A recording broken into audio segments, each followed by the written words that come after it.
and welcome to The Beat, a news and talk program brought to you by the Center for Community Media at Worcester State University. I am your host, Megan Harding, and today we will be interviewing Jim Perry, who is the owner and operator of the Elm Draught House in Millbury. This interview was previously recorded. First, Perry told us about how he came about owning the Draught House.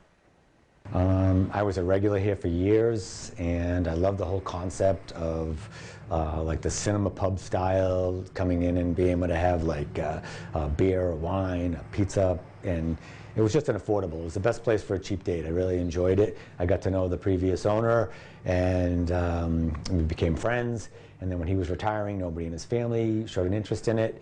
It was kind of, business wasn't like what it used to be like with the technology upcomings and stuff like that. And it was just kind of, I approached him multiple times on a joking aspect of it. And one day I said, Ronnie, when are you selling me this place? And he looked at me and said, are you serious? And then I looked back at him and said, yeah, why, you? And he's like, yeah, I'm getting ready to retire. And so one thing led to another, and we ended up coming up on a deal, and I ended up purchasing it, looking at it as an investment in something that I loved and didn't want to see go away. So it was, you know, now it's 20 years later, and you know, here I am. Next, Perry told us about the history of the Elm Draught House. After all, he has owned the establishment for over 20 years. The Cinnamon has been around since actually February 11th of 1983. As far as the cinema pub, it was a church in the 1800s. In the late 30s, they actually converted it to the Elms Theater, and it ran through the mid 70s, and then was closed down for a couple years, and then Ronnie McCrone and his family opened it up as the Elm Draught House in 1983, did some renovations, and I purchased it in August of 2000. So it's been 20 years. Those who have visited the Elm House understand the unique experience that it offers. So we talked to him about the business model of the Elm House and how it does differ from a chain or multiplex theater. We're family owned and operated. We're local. We are the cinema pub style. You know what I'm saying? You can bring your food right down to your seats. We're, you know, best place for a cheap date. It's very, very affordable. We still run, you know, 6 to 8 weeks we get the movies. We can't play a movie that the first run movie theater runs, so we're like a sub run or a second run movie theater that basically, you know, people want to wait. We're half the cost to get in, and we're, you know, pennies on the dollar for concessions, because we're still affordable. You can still buy a soda for $1 or popcorn for $1, and that's tax included. So, you know what I'm saying? So people who have families, you know, they really can't afford to take the kids to, you know what I'm saying, to see the movies at the big, because it's costing them $60 to $100 just to walk through the door for admission, never mind concessions. We also discussed the recent technologies that have been incorporated into the cinema. One of the things we've done to step up with, you know, technology is also one of our biggest competitors, because everyone's got their big screen TVs, and they've got their Blu-rays, and they've got all their home theaters. So that's my, you know, that's a big competition for me. But people still need to get out. One of the things that we've done in the past years, in 2014, 15, on the cusp of that year, we basically spent $80,000 to upgrade our whole sound system. We went to a digital projection system, so we're actually state of the art, and it sounds phenomenal. It's not your average. You know, we're no longer 35mm film, which was the way of the past. We now, I still have my 35mm film system up and running because I'm old school, and that's what the theater is old school, so I wanted to keep that, so I incorporated that, but still moved up with technology. We've spent a lot of money doing that upgrade, and anybody that comes in knows that, you know what I'm saying, I am current with technology as far as the projection and stuff like that goes. Outside of what we've done in-house, also too, in the day and age, you've got social media. So we're big on Facebook. We have over 13,000 likes and followers on Facebook. People check my Facebook page on a regular basis. I still put the ad in the paper because I still have a lot of clientele that aren't on the technological wave that I bring in that still want to come and see what's going on. I still have people that call my movie line on a regular basis. I get, hundreds of calls plus on the movie line to find out what's going on here at the Elm, as well as, we do emails and all that type of stuff. I'm on, I send an email to CinemaSource, and so if you go on to Flickster or Fandango or MoviePhone, or no, I don't know what it's called now, but any one of those on-light sites, and you punch in Millbury, my site, it pops up. So it's like if you have one of those apps on your phone. So those things are all, part of the way we market what's playing. Because typically people know I have a new feature every week, I have one screen, and it all depends on what I'm playing, on how well my business does. And once again, it stems back to, if Hollywood makes a decent movie, I'm going to do okay. If Hollywood makes a crappy movie, I don't do as well. You know what I'm saying? So We wanted to know which social media platforms the Elm uses and how they are used in the theater's operations. I have a web address. I need to get a website up and going. Unfortunately, I don't have one. I had one at one point. I have the web address. For right now, I do not have a website, and that's something that's on my to-do list. But people actually use my Facebook page as a website, to go to find out a lot about the theater, because it's all detailed on that. These days, there are many ways to watch your favorite films. So we asked Perry to discuss the changes going on within the motion picture industry. There's a lot of, Netflix and a lot of these, Hulu, and a lot of these streamers that are out there that people are basically, some of the stuff I can't even get as a movie house, where like The Irishman just came out. It was out for 2 weeks in the mainstream movies, and then you had to have Netflix in order to see it. So that was a great ploy. The movie wasn't even that great in my eyes, but a lot of great acting in it. But I mean, I think and it was 3.5 hours long, and I wouldn't want to sit in a movie theater for 3.5 hours anyways. Some of these things are actually, with the technology as far as streaming and stuff like that, that's definitely going to affect us. So as technology emerges, including the communication of what's, playing and where you're at and how you actually get this, but people still need to get out. So I think that, I'm hoping that, you still need this social interaction with, with people besides the supermarkets, and people still, you need date night, you need to go out, if you're home all the time, it gets, stale. If you sit on the couch, people still need, in my eyes, need to get out and want to get out.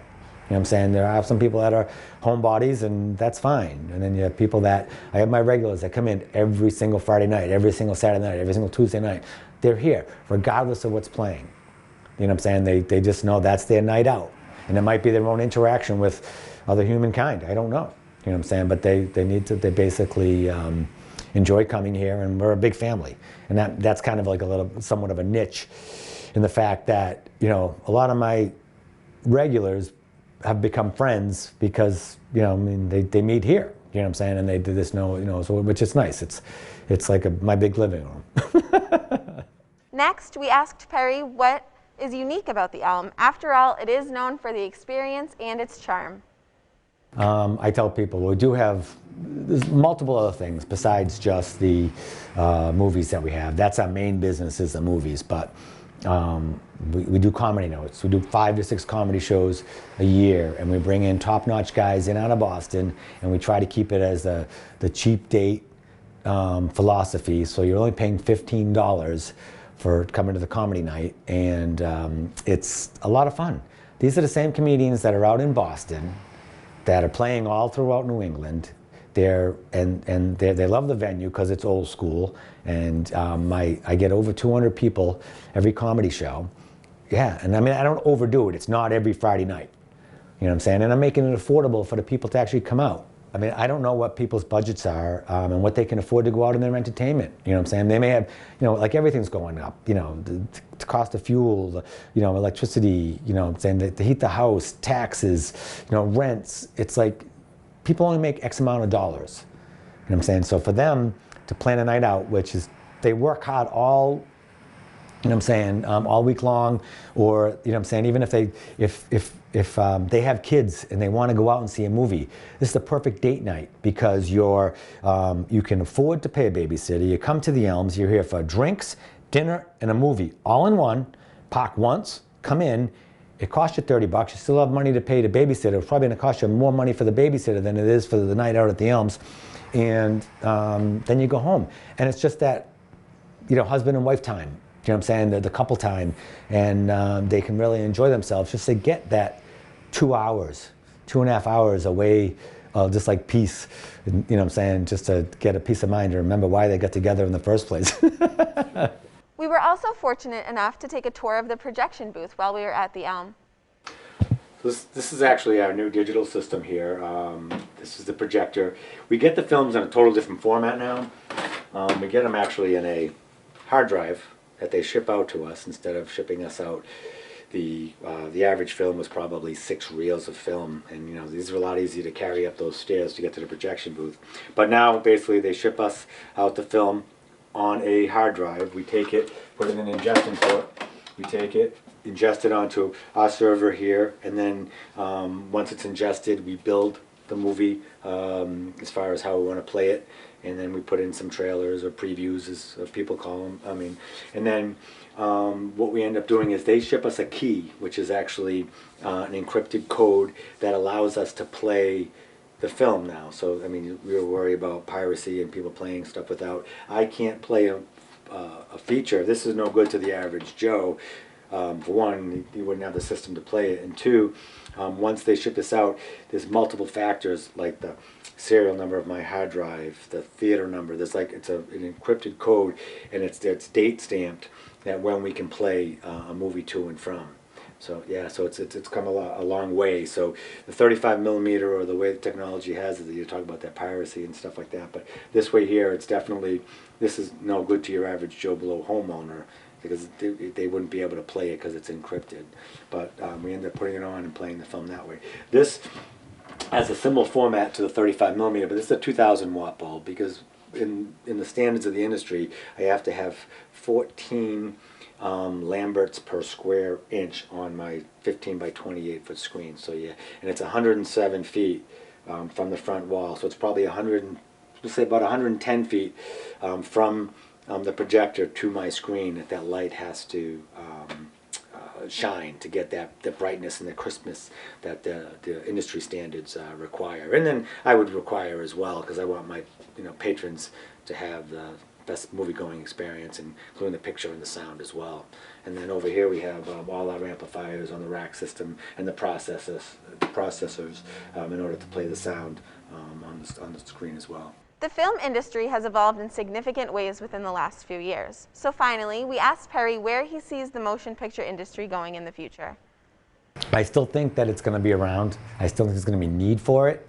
I think the general public is still going to want that, because people want to get out, they want to do things.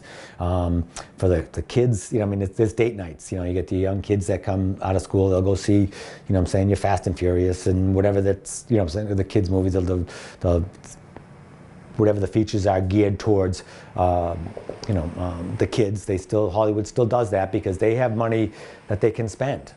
They're spending them on dates. They go out, so they don't mind doing that. And then you still have your seniors, and they'll go to your matinees, and they'll go to the discount days. And so your senior says, but people still want to get out. They don't want to be cooped up in the house all day long. So I have a feeling that there's still going to be a need for it, or a want for it.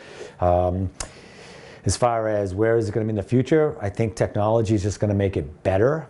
Even though technology is going to be one of our biggest challenges as far as that goes. Technology is going to make the experience, and this is like a theater of yesteryear. People love, you don't see this anymore. What I'm saying? Even when you go to the complexes, the big movie theaters, you're walking into a big auditorium, you're walking into like a food court, and you're walking down a hall and going into like a big room, and then once you get in there and sit down, the movie starts. That's phenomenal. But this like us sub-runs or second-run movie theaters, we just offer a little different experience than the mainstream theaters are. And a lot of people like that. They feel very, very comfortable. Some people don't feel comfortable going to those big theaters. you know, and a little theater like mine, you know what I'm saying, I'm still gonna, you know, I'm not ready to retire. I'm not giving up the ship on this yet, and I know there's a number of people that would, when I'm done, would have the same philosophy and keep it going throughout the years. So it's, but like the biggest thing is you just have to keep up with technology as far as the upgrades of the sound and the projection system, and you know what I'm saying, I know that we're going to have challenges with people streaming stuff and, you know, and watching stuff, but people still will want to get out. They're going to go to the first room movie theaters, you know, for a date night if they want to see it when it comes out. When the Oscars come out, there's still, none of that's going away. You know what I'm saying? Will it change? Yes, it's guaranteed to change, you know what I'm saying, but both the small movie theaters and the you know, the big multiplexes, you know what I'm saying, we're going to adapt to that change, or we're not going to survive. But I know, you know, we will. We'll find a way, you know, offer bigger Slurpees, you know. Due to the closing of movie theaters during COVID-19 pandemic, a GoFundMe page was started to save the Elm. Please visit the Elm's Facebook page for more details. Thank you for watching this segment of The Beat. Please remember to like us on Facebook and follow us on Twitter and Instagram. We will see you next time.